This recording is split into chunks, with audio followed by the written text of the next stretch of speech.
وأكون للخير العميم مثالا. Hati-hati ya Pak. Kadang-kadang fitnah itu lebih lembut dan banyak manusia terseret pada fitnah daripada bala. Kalau bala, biasanya orang langsung membentuk pertahanan ketika dia mendapatkan bala. Dia langsung ingat, dia langsung istighfar, dia langsung bertobat sama Allah kalau mendapatkan bala. Tapi biasanya orang kalau mendapatkan fitnah, itu mereka tidak banyak menyadari. Dan banyak orang selamat dari bala, tapi belum tentu selamat dari fitnah. Fitnah itu salah satunya adalah anak, istri, dan keluarga, dan harta dia. Padahal itu juga fitnah. Makanya Masya Allah ya, kalau boleh agak sedikit keluar dari materi, saya sampaikan. Saya kagum sekali dengan kisah yang pernah saya baca di satu buku. Tentang kisah cintanya Buya Hamka kepada istrinya. Ketika istrinya wafat lebih dulu daripada Buya Hamka. Maka Buya Hamka, sepeninggal istrinya, maka Buya Hamka ini justru mengaji Al-Qur'annya ditambah. Jadi, kuantitas beliau ketika membaca Al-Quran lebih panjang dan lebih lama daripada sebelum istrinya wafat. Dan sering sekali anak-anaknya menjumpai bagaimana Buya Hamka sholat 2 rakaat.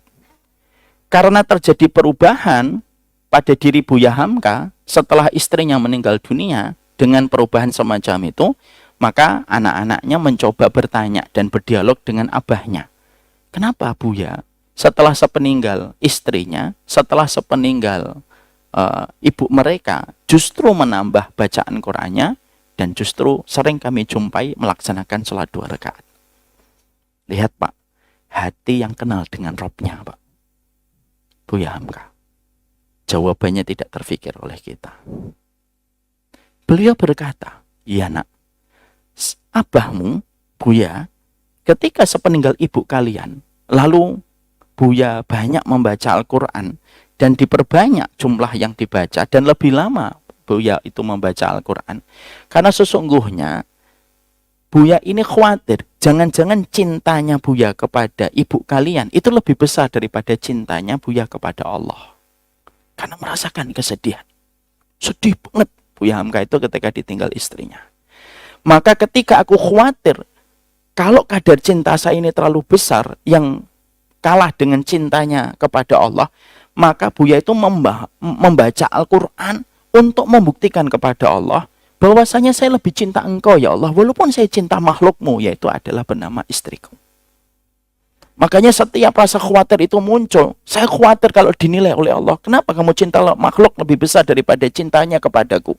Karena aku khawatir itu saya akan dihisap oleh Allah. Saya baca Al-Quran lebih banyak untuk menjadi kafarah, untuk menjadi penebus. Kalau memang itu yang terjadi, saya nggak mau itu terjadi. Anaknya kaget. Setelah itu, anak-anaknya nanya, lalu sholat 2 rakaatnya untuk apa? Lalu dijawab sama Buya Hamka, sholat 2 rakaat itu sholat taubat. Kalau memang cintaku kepada istri lebih besar, aku bertobat sama Allah. Aku memohon ampunan kepada Allah. Kita mendapatkan fase kehidupan hati seorang manusia kayak gini, Pak. Ini menunjukkan bagaimana orang yang bertauhid itu paling sensitif terhadap Robnya. Lu sampai urusan cinta dia kepada istri pun dia ngerasa, ini jangan-jangan mengganggu cinta saya kepada Allah. Jangan-jangan kadarnya itu lebih besar daripada cinta saya kepada Allah. Dan itu diperlihatkan oleh Buya Hamka ketika wafat istri beliau. Ini menunjukkan kepada kita, Buya Hamka itu sensitif terhadap fitnah. Karena memang fitnah itu beda dengan bala. Banyak di antara manusia kalau mendapatkan penyakit, Pak, dia bertobat kepada Allah. Banyak yang kayak gitu. Saya sering sekali menjumpai kisah nyata bagaimana orang ketika didiagnosa dengan penyakit, diagnosa penyakit itu menjadi sebab dia kembali kepada Allah, meninggalkan dosa, memperbaiki kehidupannya setelah dia didiagnosa dengan penyakit. Ali Banat, contohnya salah satu orang kaya raya di Australia, yang hidupnya penuh dengan party-party, tapi setelah didiagnosa dengan kanker, dia balik kepada Allah. Karena bala itu memang supaya kita itu balik kepada Allah. Inna balawnahum bil hasanati wassayyiati la'allahum yarji'un. Sebagaimana yang kita baca di dalam surat Al-A'raf ayat yang ke-168. Kami uji manusia itu dengan kebaikan dan keburukan supaya mereka kembali. Bala itu cepat mengembalikan manusia kepada Allah. Tapi beda dengan fitnah, Pak. Itu yang kita harus paham. Makanya fitnah itu harus sensitif. Cintanya kita kepada anak tidak boleh mengalahkan cintanya kita kepada Allah. Makanya anak kalau tidur di waktu subuh, bangunin. Jangan mengatakan kasihan. Padahal Allah sudah memanggil anak kita.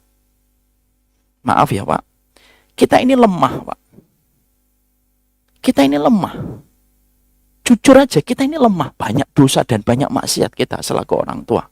Lah kalau kita menyadari diri kita lemah, lalu kita tidak membawa anak kita ke tempat pemilik alam semesta, yaitu adalah Allah, dan ini rumahnya. Terus atas alasan apa Allah itu akan menutupi kelemahan kita kalau kita tidak pernah membawa anak kita ke masjid?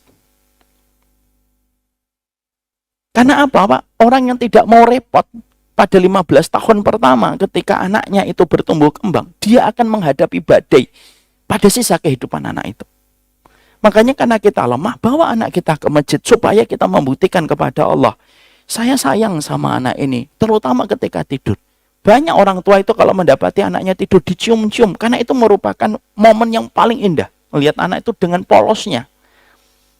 Tapi kalau kita mengingat apa yang tadi terjadi kepada Buya Hamka, kita harusnya paham, cintanya kita kepada anak tidak boleh mengalahkan cinta kita kepada Allah. Bawa anak ke masjid supaya kita lalu bisa mengatakan sama Allah, saya lebih mencintai engkau ya Allah, ini anak saya bawa.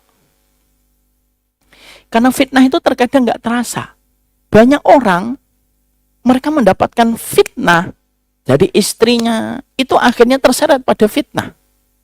Mendapatkan fitnah dari suaminya, dia terseret dengan suaminya. Mendapatkan fitnah pada anaknya, dia terseret pada anaknya.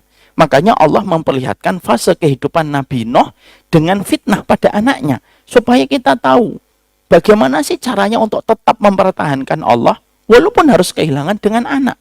Coba kalau kita tidak ada Nabi Nuh Pak, kita bingung Pak. Setiap dari kita kalau sudah solih ternyata anak kita tidak solih, kita akan bingung. Hadirnya Nabi Nuh itu menjadi penawar kita. Kalau ada di antara orang tua yang diuji dengan anaknya, padahal dia sudah berdoa, dia sudah berikhtiar semaksimal mungkin, effortnya sudah luar biasa, tapi anaknya justru mengambil sikap yang selalu berseberangan dengan sikap orang tuanya. Dengan adanya Nabi Nuh, kita setidaknya lega. Oh, Nabi Nuh aja diuji dengan anak. Makanya fitnah itu banyak menyeret manusia. Banyak terseret fitnahnya pada istri, sebagaimana kisah yang disampaikan oleh Hasan Al-Basri. Hasan Al-Basri itu pernah menceritakan sebuah kisah nyata.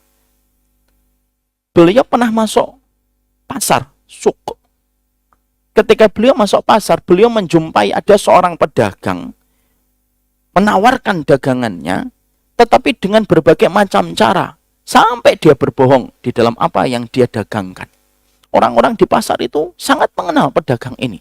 Orang itu berbisik, wahai Hasan Al-Basri, beliau menggunakan cara ini, menggunakan cara ini. Hasan Al-Basri menjawab secara fikih dan hukum, cara yang dilakukan salah. Hasan Al-Basri tahu, oh itu pedagangnya. Setelah itu beliau berlalu. Beberapa tahun kemudian, Hasan Al-Basri masuk lagi ke pasar yang sama, menjumpai pedagang tersebut, tapi pedagang itu sudah berubah. Cara dia berdagang sesuai dengan kaidah hukum, tidak melegalkan cara apapun supaya dagangannya laku.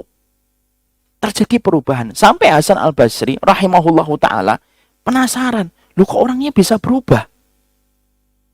Akhirnya beliau mendekat. Hasan Al-Basri seorang ulama mendekat kepada pedagang itu. Disentil, ditanya, aku pernah menjumpaimu beberapa tahun yang lalu. Kamu menggunakan segala macam cara untuk berdagang. Tapi aku jumpai kamu hari ini, ketika kamu berdagang, cara yang kamu lakukan berbeda banget dengan cara yang kamu lakukan beberapa tahun yang lalu. Kamu hati-hati. Kamu menggunakan hukum, fikih, syariat, sunnah yang diajarkan Nabi kita, kamu amalkan semua. Lalu ditanya, apa yang menjadikan kamu berubah? Kira-kira apa Pak jawabannya? Saya ngikutin kajian hari Sabtu dan Ahad di Baitur Rahman. Nggak ada Pak, nggak ada Baitur Rahman di sana. Jawaban yang disampaikan oleh pedagang tersebut adalah, wahai guru kami, syekh kami, ahlul ilmi kami. Karena sesungguhnya beberapa tahun yang lalu aku punya istri. Yang istriku itu selalu meronong keimananku setiap pagi. Dan selalu merecokiku setiap pagi di telingaku. Kebutuhan kita banyak. Jangan pulang sebelum kamu membawa harta yang cukup untuk mencukupi seluruh kebutuhan, untuk kebutuhan kita. Karena itu yang direcokin ke kuping saya setiap pagi. Maka ketika berdagang itu penuh dengan pressure dan tekanan. Dan saya tidak bisa pulang kalau belum mendapatkan harta yang ditanamkan, yang dicanangkan, ditetapkan istri saya. Akhirnya setiap saya ke pasar, maka saya ketika ke pasar, tidak ada yang saya lakukan. Saya halalkan segala macam cara. Hatta itu thariqah yang haram, metode yang haram, saya terjang. Supaya ketika pulang tidak menjadi perang dan badai. Masya Allah. Tuh loh, contohnya fitnah itu kadang nggak kerasa. Setelah itu, istri saya wafat.